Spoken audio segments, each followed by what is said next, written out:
elderly patients flock a crowded emergency ward in Shanghai hospital to receive treatment. State media reports 70% of Shanghai's population may have been infected by COVID-19 as China faces new surge in cases.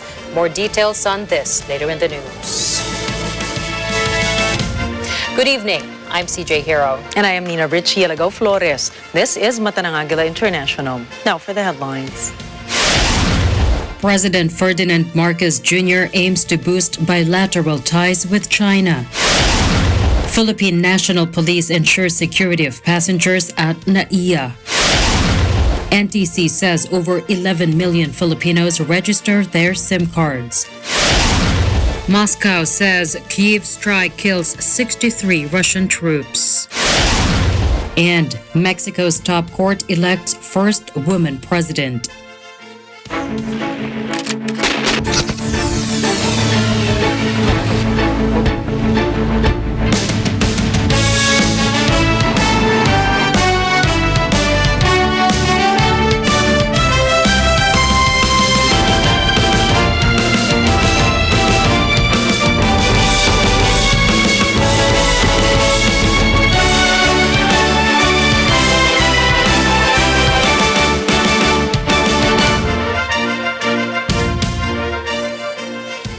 President Ferdinand Marcos Jr. left the country this afternoon for his three-day state visit to China. 10 bilateral agreements will be signed between Manila and Beijing during the president's state visit. Key private sector representatives who are partners of the government in boosting the economy joined Marcos Jr. on his trip. The president and his delegation arrived tonight in Beijing around 6:10 in the evening. Eren Santos has the story. President Ferdinand Marcos Jr. eyes strengthening strategic cooperation with China as he visits the Philippines' giant Asian neighbor. In his departure statement at the Villamor Air Base, President Marcos said he vows to pursue initiatives in key areas such as agriculture, energy, infrastructure, as well as trade and investment. As I leave for Beijing, I will be opening a new chapter in our comprehensive strategic cooperation with China. We will seek to foster a meaningful relation and broaden our cooperation in various areas such as agriculture, energy, infrastructure, science and technology, trade and investment, and people-to-people exchanges, amongst others. I look forward to my meeting with President Xi as we work towards shifting the trajectory of our relations to a higher gear that would hopefully bring numerous prospects and abundant opportunities for the peace and development to the peoples of both our countries. The chief executive said he looks forward to discussing with Chinese President Xi Jinping political security issues of a bilateral and regional nature in a bid to settle problems in a friendly manner and seek to resolve those issues to the mutual benefit of the two countries. And as the Philippines fights the onslaught of COVID-19, its cooperation with China helps strengthen trust between the two nations, the president said, appreciating China's assistance in the form of vaccines, personal protective equipment, and technical assistance. More than 10 key bilateral agreements are expected to be signed during President Marcos' visit. These are in addition to over 100 agreements already forged by the country with China. I look forward to my meeting with President Xi as we work towards shifting the trajectory of our relations to a higher gear that would hopefully bring numerous prospects and abundant opportunities for the peace and development to the peoples of both our countries. While in Beijing, the president will seize the opportunity to strengthen the vibrant trade and investment relations with China as the Philippines accelerates the post-pandemic growth of the economy. President Marcos will be joined by key private sector representatives who have been and will continue to be the government's partners in boosting the economy. I hope to return home to the Philippines with a harvest of agreements and investments that will benefit our countrymen and further strengthen the foundation of our economic environment. At the same time, Marcos promised to continue pursuing initiatives in priority areas to ensure food security, sufficient and stable energy, as well as programs on sustainable digital economy. As the country opens its doors in the new normal, the president hopes to encourage Chinese tourists, students, and investors to revisit the Philippines. Aside from sharing the wonders of our archipelago with our Chinese friends, strengthened people-to-people exchanges will allow us to bridge gaps in understanding between our two countries at every level. It will be the president's first bilateral visit to a non-Asian country. In 1976, he took a similar journey when he accompanied his mother, former First Lady Imelda Marcos, as she laid the groundwork for the establishment of diplomatic relations between the two countries forged by his father in June 1975. President Marcos considers his latest trip a continuation of that legacy of strengthening the bonds of friendship between the Philippines and China and fostering bilateral ties to a higher plane of cooperation. Eden Santos for Mata ng Agila International. Trusted, connected, on point. The Civil Aviation Authority of the Philippines, or CAAP, has submitted its recommendation to President Ferdinand Marcos Jr. following the airport operation glitches caused by airspace outage on January 1st. The recommendation is in accordance with President Marcos's directive to the Department of Transportation and other concerned agencies to look into the problem encountered by the air traffic management system, which affected thousands of passengers. CAAP's Deputy Director General Captain Edgardo Diaz admitted the system is yet to be updated. Diaz assured that CAAP would address the delayed flights and stranded passengers. Meanwhile, the Department of Migrant Workers offered assistance and services to almost 3,000 overseas Filipino workers, or OFWs, affected by the airspace outage. These include hotel accommodations and transportation for those whose flights were rescheduled or rebooked. Senator Grace Poe, chairman of the Senate Committee on Public Services, proposes to withdraw the supervision on airport operations from the Civil Aviation Authority of the Philippines, or CAAP. Under Senate Bill number 1073, Poe proposed the creation of the Philippine Airports Authority to supervise airport operations. The senator explained that currently a majority of airports are under the operational and supervisory control of CAAP, which sometimes is in conflict with the agency's mandate. Poe said the CAAP has a mandate to plan, develop, create, and operate airports and organize air transport infrastructures in remote areas. She added that CAAP has the responsibility to regulate airports, issue certifications, inspect facilities, and investigate negligence and rule violations. Poe added it is high time to create the Philippine Airports Authority to upgrade the country's existing international and domestic airports and air navigation facilities to meet international standards. The new agency would have a mandate to address the demand for air traffic and aviation services. This will avoid a repeat of the glitch last January 1st, which canceled all inbound and outbound flights in the country. Philippine National Police, or PNP, Chief General Rodolfo Azurin Jr. has directed the PNP Aviation Security Group to ensure the security of passengers at NAIA. The air traffic management system glitch canceled flights and stranded thousands of passengers on January 1st.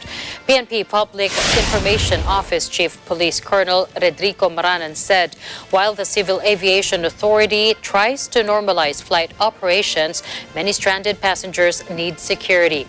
Aside from the PNP Aviation Security Group, the PNP leadership also tasked the Southern Police District, who has territorial jurisdiction at NAIA, to augment additional manpower to maintain order and security within the airport vicinity.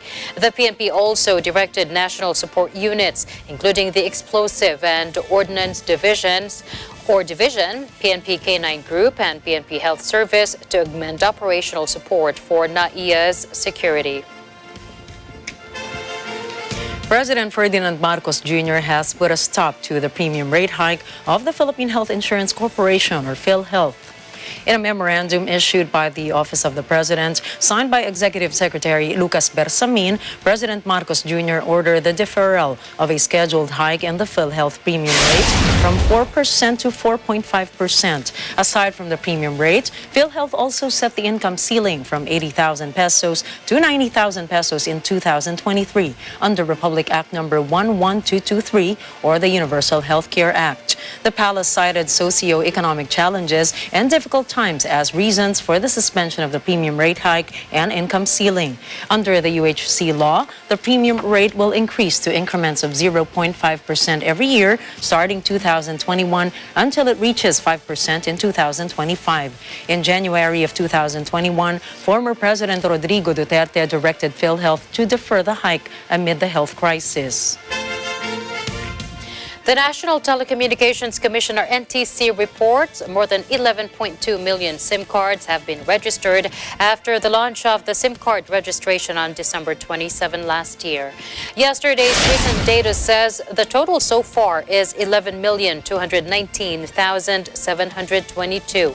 Counted in the breakdown are 1,017,000 for Dito Telecommunity, 5,030,649 for Globe Telecom, and 5,172,061 for Smart Communications. The registration follows the implementing rules and regulations, or IRR, of Republic Act 11934 or the SIM card or the SIM Registration Act. There are only 180 days for users to register their SIM cards, and the deadline is on April 28 of this year. The registration is to avoid the deactivation of existing SIMs. Meanwhile, newly bought SIM cards must be registered first before use. A lawmaker states that there are funds allotted to the free ride program for 2023. Meanwhile, the Department of Transportation, or DOTR, contemplates a continuation of free rides on the EDSA bus carousel. Nadine Agila has the report.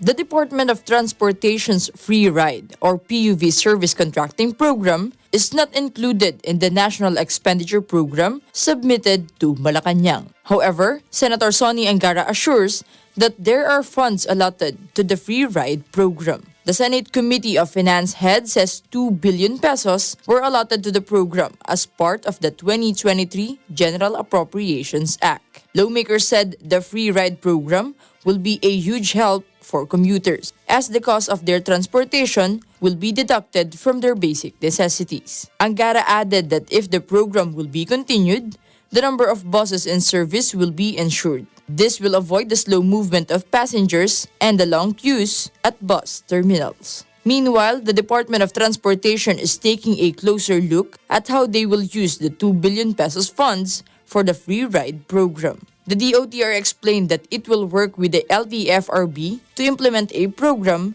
that fairly distributes the funds. Nadine Aguilar, reporting for Mata ng Agila International. Trusted, connected, on point. The Commission on Elections appealed to the public to take advantage of the ongoing voter registration for the Barangay and Sangguniang Kabataan election, or BSKE, in October. The registration lasts until January 31st, 2023. Madeline Villar Moratillo has the story. The ongoing voter registration is until January 31, but the number of voters registering for the Barangay and Sangguniang Kabataan elections, or BSKE, remains low. Data from the Commission on Elections, or COMELEC, showed that registration for the SK elections, or those aged 15 to 17, is only 60,491, while barangay election registrants, or those aged 18 to 30 years old, is only 101,944, and those 31 years old up is 25,694.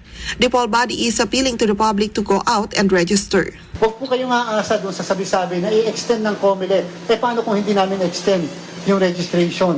Pagkatapos, hindi kayo makakaboto ng barangay election.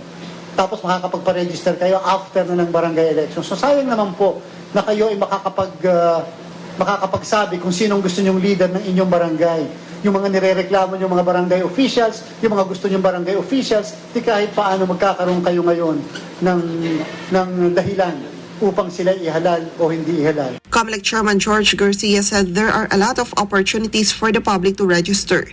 Voter registration will be up to January 31, 2023 from 8 in the morning up to 5 o'clock in the afternoon from Monday to Saturday. Registrations are held in COMELEC offices and some selected malls. The COMELEC also launched the Register Anywhere project or RUP for those in Metro Manila, Regions 5 and 8 who want to register to vote in their localities. RUP is held every Saturday and Sunday in selected mall sites. On January 25, there will be RUP at the Senate and GSIS main office both in Pasay City. Garcia assured the readiness of the poll body whether the election would be held earlier or in October. To promote voter registration, Garcia said COMELEC officials will visit Kalayaan Island, Batanes, and Tawi-Tawi. That is very symbolic on the part of the Commission election to prove that we can register anywhere, all Filipinos. So kahit doon sa Kalayaan Island. Sana lang pag pumunta kami doon, sana lang ay madaming magpaparehistro natin mga kababayan. Meanwhile, Garcia said the Department of Budget and Management has approved the 8.3 billion peso funding for the construction of the COMELEC building in Macapagal in Pasay City. The building's target completion is expected in 3 to 4 years. Madeline Villar Moratillo for Mata ng Agila International. Trusted, connected, on point. Pag-asa says rain will be experienced over several parts of the country in the next 24 hours due to the trough of the low-pressure area and the northeast monsoon or amihan. In its 4 p.m. forecast, Pag-asa says cloudy skies with scattered rain showers and thunderstorms will prevail over the provinces of Albay, Sorsogon, Masbate, Romblon, Palawan, Basilan, Sulu, and Tawi-Tawi. The same weather disturbance will also be felt in Visayas, Caraga, Davao Region, Northern Mindanao, and Zamboanga Peninsula due to the trough of the LPA. Meanwhile, the amihan will bring cloudy skies with rain over Metro Manila, Calabarzon, Cagayan Valley, Aurora, the rest of Bicol Region, and the rest of Mimaropa. The rest of Luzon will experience partly cloudy to cloudy skies with light rain still due to amihan. Pag-asa warns the trough of the LPA and the localized thunderstorms will trigger partly cloudy to cloudy skies with isolated rain showers or thunderstorms over the rest of Mindanao. Pag-asa cautions the public that flash floods or landslides are possible to happen due to heavy rain and severe thunderstorms. Coming up, attack on Mexican prison leaves 19 dead. Top doctor says up to 70% of Shanghai population infected with COVID. And Moscow says strike killed 63 Russian troops in eastern Ukraine. We have more global news coming your way when Mata ng Agila International returns.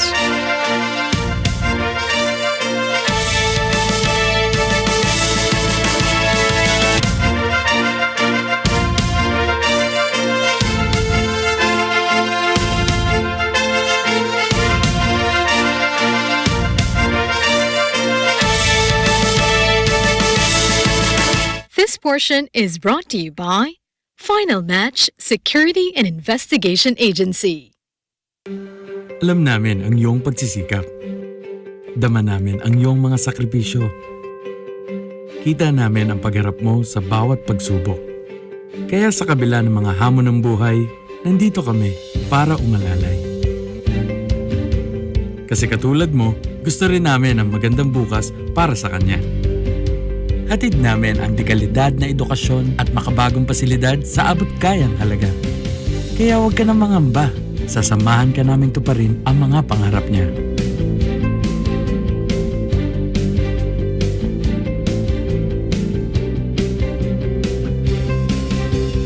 Maaasahan mong sulit dito ang mga pinagsikapan mo. Sa aming mga makabagong pasilidad at sistema ng edukasyon. Ilalabas natin ang aking talino at mga kakayahan niya. Kahit sa munting halaga, makakasiguro ka na makakasabay siya sa mabilis na pag-ikot ng mundo. Sa New Era, karamay mo kami sa bawat hamon. Kaagapay mo kami sa bawat hakbang. Kasama mo kami sa bawat ngiti at tagumpay.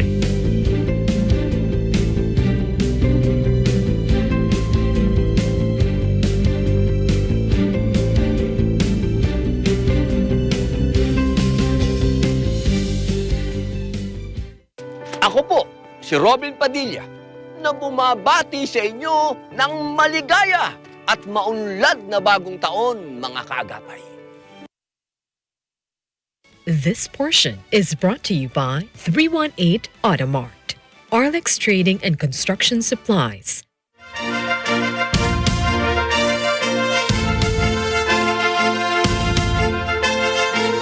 The news continues here on Mata ng Agila International. The death toll has risen to 19 following an armed attack on a Mexican prison. The attack happened Sunday in the northern Mexican city of Ciudad Juarez. The victims include 10 prison guards, 7 prisoners, and 2 attackers. 25 inmates escaped during the melee. 14 inmates and a guard were injured, and police have arrested 5 of the attackers. It took security forces about 5 hours to bring things under control. During the attack, fighting broke out among inmates in the sprawling state prison near Mexico's border with the United States. Rioting inmates set fires and clashed with prison guards. Outside the compound, relatives of some prisoners waited for New Year's visits. Details have not been released about how the 24 escapees were able to get out or who they were. 7 people were killed during a police operation in an effort to recapture prisoners who escaped after the attack at the border city state prison. Last Sunday, the attack allowed 25 prisoners to escape, including a gang leader. According to Security Minister Rosa Isela Rodriguez, among the escapees was gang leader Ernesto Alfredo Piñon, also known as El Nieto, who is with Alliance to Juarez drug cartel. Back in 2010, Piñon was sentenced to more than 200 years in prison for kidnapping and murder. A senior doctor at one of Shanghai's top hospitals has said 70% of the megacity's population may have been infected with COVID-19 during China's huge surge in cases. The steep rise in infections came as the country loosened its COVID restrictions last month, resulting in overwhelmed hospitals and crematoriums. As estimated by the vice president at Ruijin Hospital and a member of Shanghai's COVID expert advisory panel, the majority of the city's 25 million people have been infected. A recent report says the Omicron variant is spreading rampantly across the city, with 1 million new infections counted in recent days. The Shanghai hospital has a daily count of 1,600 emergency admissions. Around half of them are vulnerable patients over the age of 65. China has condemned the fresh COVID rules set by a dozen countries. The United States, Canada, France, and Japan are among a number of countries that require travelers from China to show a negative COVID-19 test before arrival, as China faces a surge in cases. The Chinese Foreign Ministry warned that Beijing would take countermeasures in response. Spokesperson Mao Ning told reporters that the actions of these countries lack scientific basis, adding the practices are unacceptable. China is seeing a steep rise in infections after years of harsh zero-COVID restrictions were abruptly loosened last month. Little warning or preparation was made for hospitals and crematoriums, which have been quickly overwhelmed. In late December, Beijing said inbound travelers would no longer be required to quarantine, sending many rushing to plan long-awaited trips to their home country. Other states have cited China's lack of transparency around infection data and the risk of new variants emerging as reasons to restrict travelers. China recorded only 22 COVID deaths since December, after dramatically narrowing the criteria for classifying such deaths. French authorities began testing inbound passengers from China for COVID-19 at Paris Charles de Gaulle Airport. This is in response to an outbreak in China after Beijing ended its zero-COVID policy. French Health Minister Francois Braun said this would allow them to follow the epidemic in China from a distance. He added that testing would help them to identify variants affecting the country. French Prime Minister Elisabeth Borne said COVID-19 tests for travelers arriving from China would continue despite Beijing's protest. In a radio interview, Borne said asking inbound passengers from China for tests is in the performance of their duties. Meanwhile, 63 Russian troops have been killed in eastern Ukraine as Kyiv forces struck a camp using U.S.-supplied HIMARS systems. The announcement was made by Russian Defense Ministry spokesperson Igor Konashenkov. Ukraine has claimed responsibility for the strike. Нанесен удар 6 реактивными снарядами системы залпового огня «Хаймарс» производства США по пункту временной дислокации одного из подразделений российских вооруженных сил в районе населенного пункта Макеевка Донецкой Народной Республики. В результате поражения 4 ракетами с фугасной головной частью пункта временной дислокации погибло 63 российских военнослужащих. Germany stopped importing Russian oil through pipelines on January 1, even though pipe deliveries are exempted from the European Union's embargo. The EU embargo on imports of Russian oil took effect on December 5. The ban excludes oil flows via pipeline to landlocked EU member states. Nevertheless, Germany says it won't buy Russian oil at all in 2023. German refineries were dependent on piped Russian oil imports for decades. However, media reports state that the federal government has found alternative sources to supply its refineries. Authorities state an agreement is being finalized for Germany to receive oil supplies from Kazakhstan. Violence in the occupied West Bank has left 2 Palestinians dead. They died early Monday during a raid by Israeli forces. They demolished the houses of 2 Palestinian gunmen who killed an Israeli soldier in September. Clouds of smoke engulfed the small village of Kafr Dan as the 2 houses were leveled with explosives shortly after sunrise. The army says a riot erupted when troops entered the village. Rioters burned tires, threw rocks, and fired weapons. Israel regularly destroys the homes of people it blames for attacks on Israelis. Human rights activists condemn the action, calling it collective punishment. They say it can leave non-combatants, including children, homeless. 28 bodies were found in northwest Burkina Faso over the weekend. The government says it is conducting an investigation to determine the perpetrators. Attacks targeting the security forces and civilians have increased in recent months in the West African country. The northern and eastern regions bordering Mali and Niger are especially affected by battling jihadists. The government said it was informed of the incident at Nauna the night of December 30 and found the bodies during its investigation. The Collective of Communities Against Impunity and Stigmatization, or CISC, denounced the violence as reprisals targeting civilians by armed militants who freely engage in organized looting. Burkina Faso is one of the world's poorest countries. Since 2015, it has been grappling with a jihadist insurgency affiliated with Al-Qaeda and the Islamic State. Up next, President Nicolas Maduro asserts Venezuela is willing to restore relations with the U.S. France's prime minister says retirement age hike to 65 not set in stone. And a teen faces attempted murder charges after New Year's Eve attack on 3 New York cops.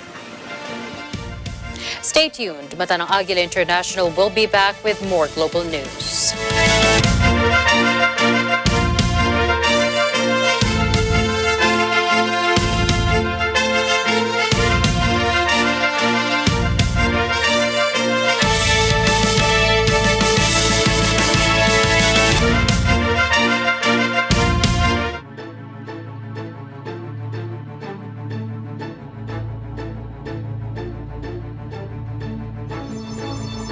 Alam namin ang iyong pagsisikap. Dama namin ang iyong mga sakripisyo. Kita namin ang pagharap mo sa bawat pagsubok. Kaya sa kabila ng mga hamon ng buhay, nandito kami para umalalay. Kasi katulad mo, gusto rin namin ang magandang bukas para sa kanya. Hatid namin ang dekalidad na edukasyon at makabagong pasilidad sa abot kayang halaga. Kaya huwag ka nang mangamba. Sasamahan ka naming tuparin ang mga pangarap niya.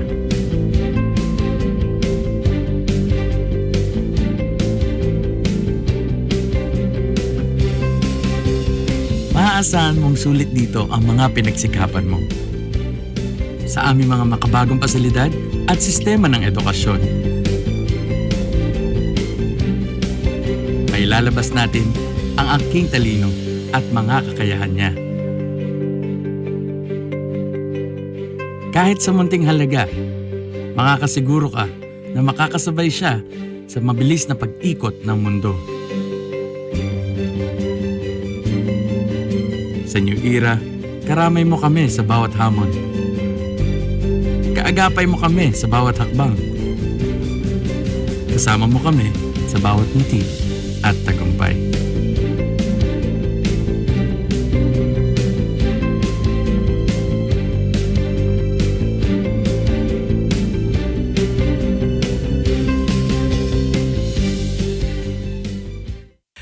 Hello! Aga Bulak po from Net25 at Tara Game agad-agad. Happy New Year po sa inyo lahat.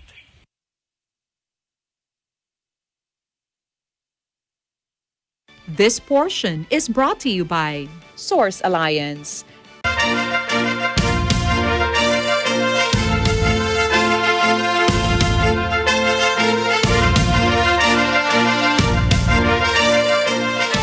Venezuelan President Nicolas Maduro says he is willing to work toward normalizing relations with the United States.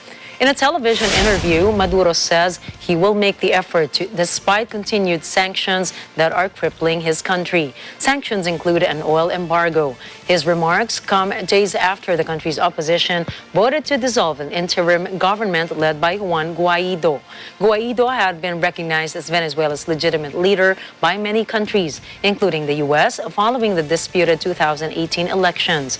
Maduro broke off relations with the U.S. in 2019 when then-President Donald Trump recognized Guaido as Venezuela's interim president. After negotiations in November with the Maduro government, Washington granted a 6-month license to American energy giant Chevron to operate in Venezuela. A woman will head Mexico's Supreme Court for the first time. Justice Norma Lucia Pina was elected president of the top court on Monday amid controversy over plagiarism allegations against a rival candidate. The 63-year-old constitutional law specialist will break what seemed like an inaccessible glass ceiling after winning 6 out of 11 votes from the Supreme Court justices. Her opponent was Justice Yasmin Esquivel, who was accused of plagiarizing her graduation thesis in 1987. Esquivel denied the allegations and accused another lawyer of copying parts of her thesis. On Monday, local media reported that the Mexico City Prosecutor's Office cleared Esquivel of plagiarism, but there was no official announcement. The French government is prepared to show flexibility on a plan by President Emmanuel Macron to raise the retirement age to 65, the Prime Minister said Tuesday ahead of crunch talks with unions. Prime Minister Elizabeth Borne stressed the age of 65 is not set in stone, adding that other solutions could help the government reach its target of balancing the pension system by 2030.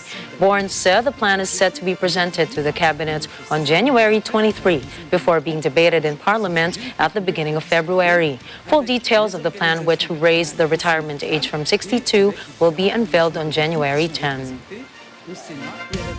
North Korea has dismissed its second most powerful military officer. State media reported Park Jong-chon was fired from his post as vice chairman of the Central Military Commission of the ruling Workers' Party and secretary of the party's Central Committee.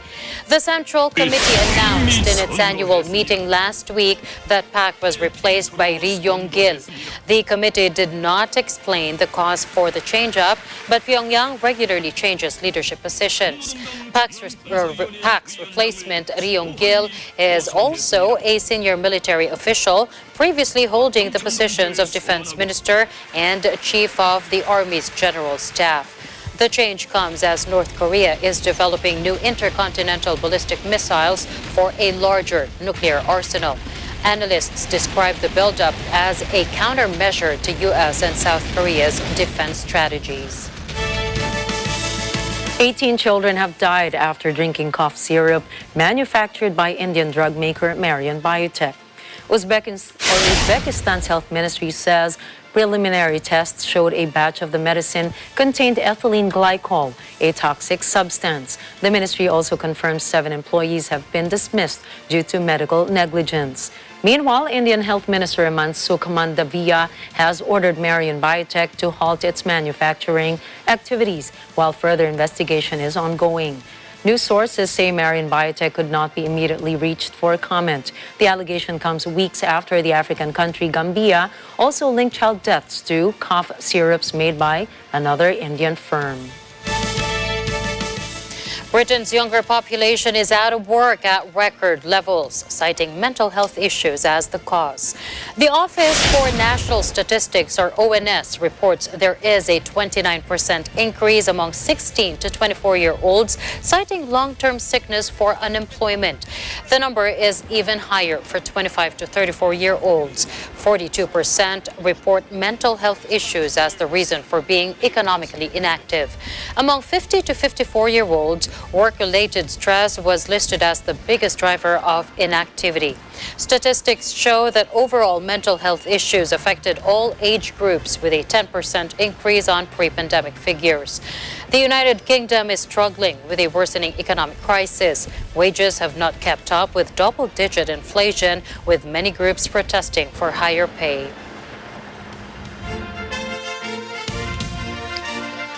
A 19-year-old male is charged with 2 counts of attempted murder and 2 counts of assault. He attacked 2 police officers on New Year's Eve in New York's Times Square. Trevor Bickford, who is from Wells, Maine, is accused of striking 3 officers with a machete. The officers were hit on the head with a weapon. One of them drew his gun and wounded Bickford. The injured officers have been treated and released from the hospital. Media reports say Bickford's mother and an aunt alerted law enforcement about concerns that he had adopted dangerous Islamic ideologies. The FBI questioned him last month after the warning from relatives. A report says Bickford was carrying a diary in his backpack in which he said he wanted to join the Taliban in Afghanistan and die as a martyr. A new poll published by The Independent says more than 2/3 of Britons want a vote on rejoining the European Union. More than half of the respondents said the decision to leave the EU was wrong. That view stems from the widely held belief that Brexit damaged the UK economy. The UK officially left the bloc on January 31st, 2020, following the 2016 Brexit referendum. The vote to leave the EU won by a slim margin. The Savanta survey indicates 65% of respondents want a new vote. The public, however, is divided over when such referendum should take place. 22% said it should be held now, while 24% believe it should happen within the next 5 years. 11% of respondents demand a new vote should take place within 6 to 10 years, while 4% say the referendum must happen within 20 years. Meanwhile, the number of those opposing a second vote on EU membership has declined from 32% to 24%. The Savanta poll comes after a December study by the Center for European Reform, which estimates UK's losses due to Brexit at £33 billion or $39.7 billion.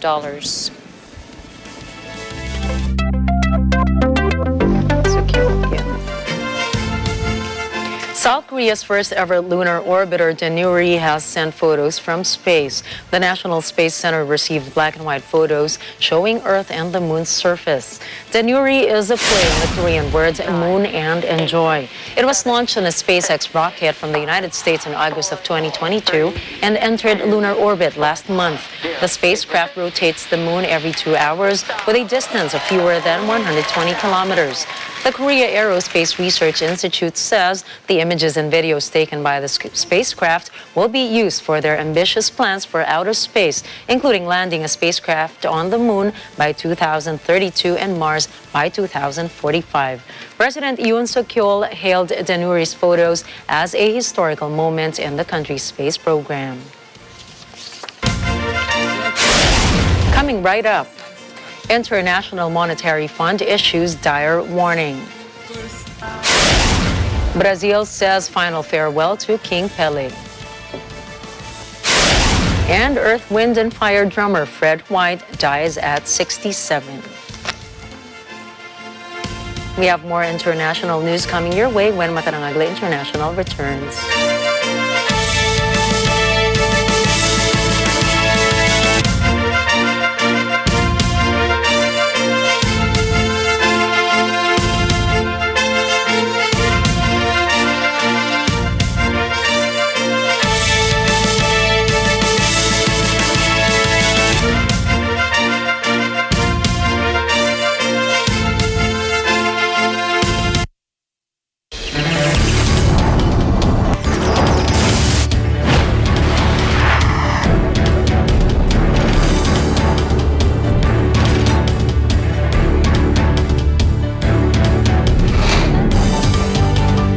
It is a signal to the world that we are open for business. Open for Business with Cesar Vallejos. Every Sunday, 9 p.m. Isang masayang bagong taon sa Counterpoint ngayong Miyerkules. Walk on with the hope in your heart and you'll never walk on. Kasama ni Atty. Sal Panelo, si Prince of Popera, Jonathan Badon. Sa Counterpoint, tuwing Miyerkules alas 10:30 ng gabi, dito sa Net 25. Sabay-sabay sa pagbangon, sama-sama sa pag-asa, pagkat ikaw at ako'y dugong Pilipino. Maligayang bagong taon, mga Kanet 25! Mula sa amin po sa ASPN, nais naming ihatid sa inyo ang aming taus-pusong pasasalamat na sinamahan nyo kami sa paghahatid ng balita at mga napapanahong issue sa nakaraang buong taon. Asahan namin ang mainit at matinding pagsuporta nyo sa amin at sa lahat po ng Net 25 shows. Happy New Year!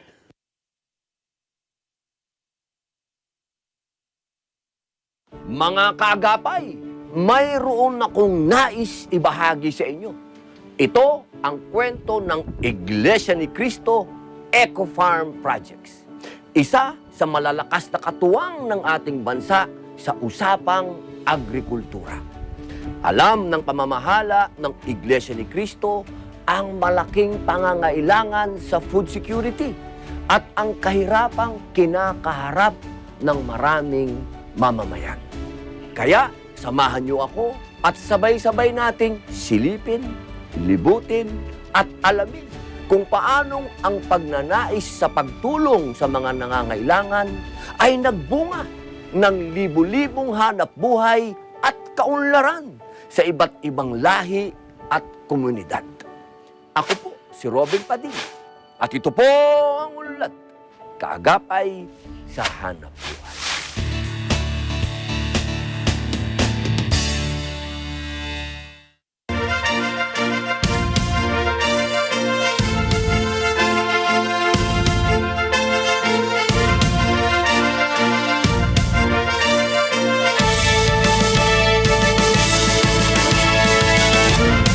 We bring you more stories here on Mata ng Agila International.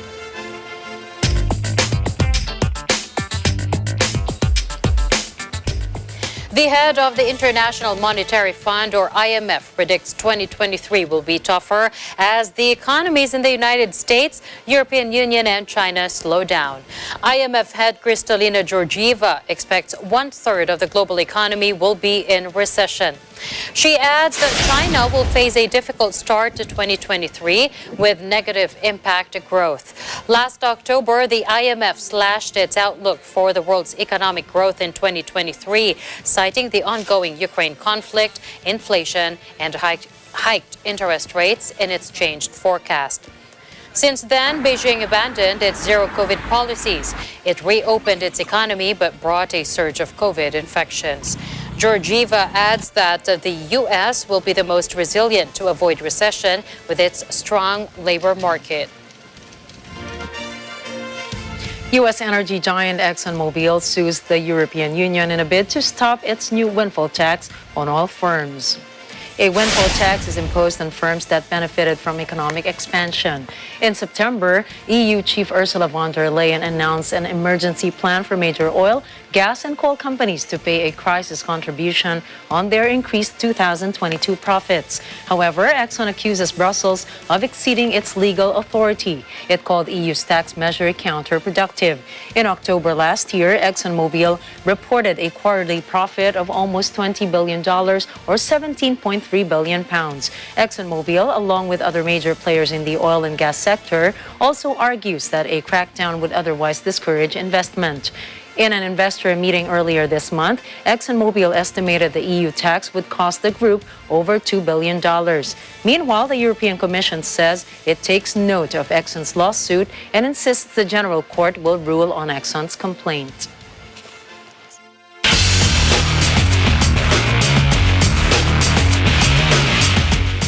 President Luiz Inácio Lula da Silva led the tributes Tuesday as Brazil bid farewell to football legend Pelé, widely regarded as the greatest player of all time.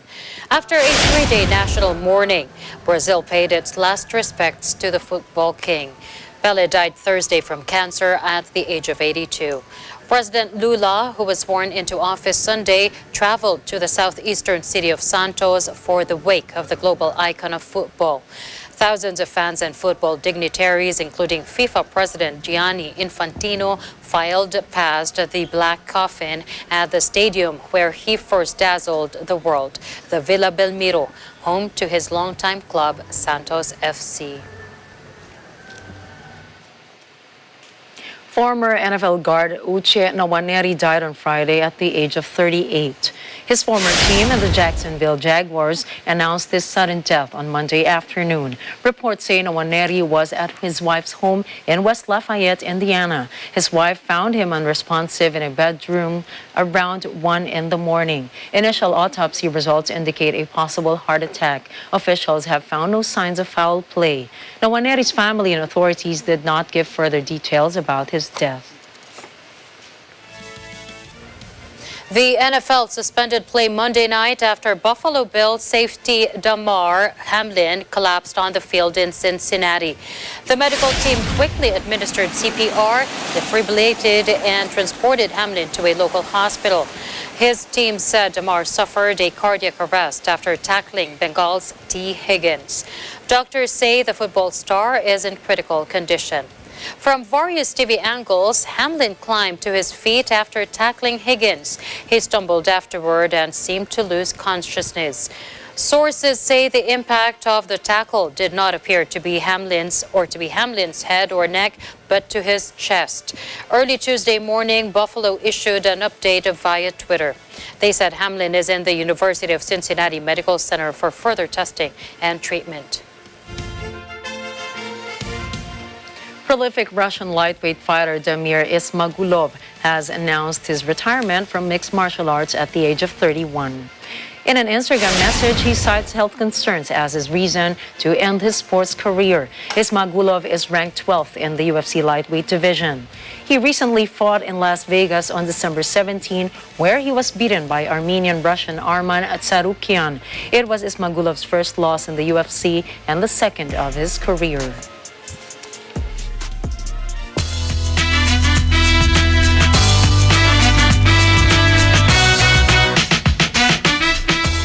Fred White, former drummer of the band Earth, Wind and Fire, has died at the age of 67. His death was announced on Instagram by Verdine White, who did not give a cause. The Chicago-born White was a child drumming prodigy. He was one of the early members to join Earth, Wind, Fire.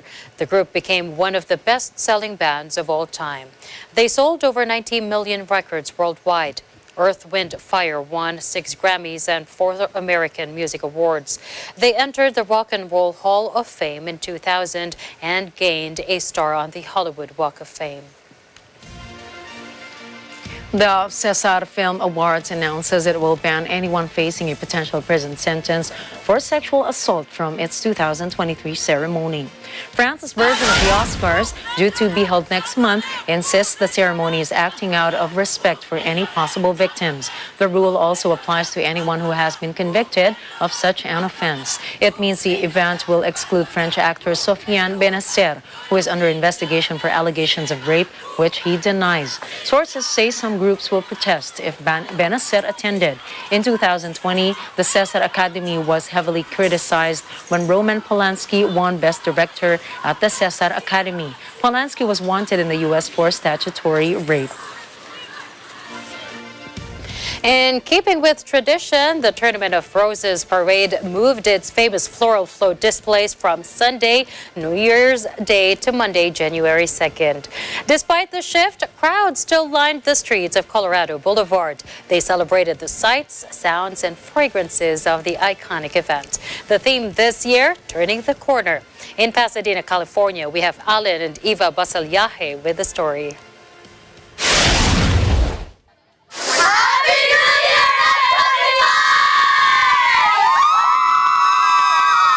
If you see one of these No Sunday buttons, don't worry, it's not some wild campaign to boycott the first day of the week. Rather, this signifies the Rose Parade's long-standing rule to never have the parade happen on a Sunday. But even though the 134th Tournament of Roses parade, presented by Honda, takes place a day after New Year's, the majesty of the over 70 floats, marching bands, and equestrian units carries on full swing. It still sort of feels like New Year's Day, even though it isn't. The parade never is held on a Sunday, so we're used to that every 7-year cycle. Us, it actually was kind of nice. We were at home for New Year's back up at my parents' house in San Luis Obispo, so we had a travel day to get here, and nice to be able to extend the holidays one more day. Even though it's the day after New Year's, right, they probably changed their plans to make sure that they could be here for it. And I don't know, we were here last year and it was on New Year's Day, and I think there's honestly more people here this year than there were last year. Everybody here, the feeling is that everybody helps everybody. My sister dropped her scarf and someone came up running behind her to give her back, like, you dropped your scarf. And it just feels like a huge, like, community here. It's just so different to have all of these people who are all here to see this thing, and they're all so excited, and it's the new year and we're celebrating, and everybody's talking about, oh, look at that, that's so cool, or I'm so excited to be here. I'm hoping to feel excitement. I'm gonna feel the cold. I'm gonna look at the nice floats, all the people, the cars. Coming to the Rose Parade to see it in person is the best feeling. You've got to come out, even if it should be on your bucket list. The ability for this parade on the second day now of January to join America, and for us to go into 2023 as successful as this parade is, and this football game is going to be this afternoon, it's got a great kickstart for us to go into 2023. All morning, we've been hearing parade goers talk about New Year's resolutions. But Alan's resolution to get new cameras is a bit interesting, to say the least. Tell us again, what's wrong with these cameras? Oh yeah, you know how they say the camera adds 10 pounds? These cameras, however, add like 50. You know, that's not... Happy New Year, everyone! Even Allen, Pasadena, California. Matandang Agila International. Trusted, connected, on point. I love that traditions are coming back. After all the drama the past 3 years, Hakuna Matata. And we're looking forward to more. And to help you go through this week, here's a quote from Stephen Covey, an American educator and author. Live out of your imagination, not your history. I think simply put, it suggests that we do not let the past get in the way of future achievements. And especially for others, you know, your past does not define you. Exactly. What you make of yourself moving forward, that's who you are. You should make use of it, in fact, to strengthen your character and equip yourself for what is up ahead in the future. Take whatever lesson you can take from your past and then move on. That's who you make of yourself. And that's a wrap for tonight's news. Catch the latest updates on our social media channels. I am CJ Hero. And I am Nina Richielago Flores. This is Matandang Agila International. Listen to your favorite artists perform their hit singles at the Philippine Arena's Let's Net Together 2023, the New Year Countdown. Watch now on Net25's Facebook page and YouTube channel.